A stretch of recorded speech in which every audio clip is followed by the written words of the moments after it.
Larineco gum is marketed as a remineralizing, enamel-strengthening chewing gum,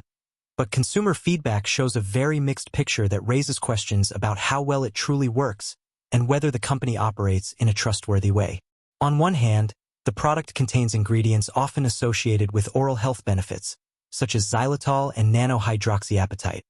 which are commonly used in some toothpastes and dental products to help reduce cavity risk and support enamel repair. Some customers claim they noticed fresher breath, reduced sensitivity, or a general feeling of cleaner teeth after using the gum consistently, which makes the product appear legitimate at first glance. However, many other reviewers describe a very different experience, stating that the gum crumbles instead of chewing properly, dissolves like a mint, or has poor texture and short-lived flavor. The biggest concerns come from repeated reports of subscription issues,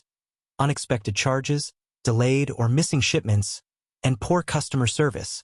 leading many buyers to call the company's practices misleading or even scam-like. On top of that, Larineco offers no independent clinical trials or strong scientific evidence to prove its bold claims about enamel repair,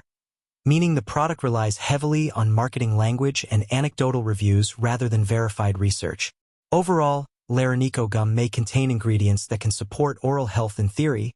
but the inconsistent user experiences, questionable billing practices, and lack of scientific validation make it a product that should be approached with caution, and it should never be viewed as a replacement for proper dental hygiene or professional care.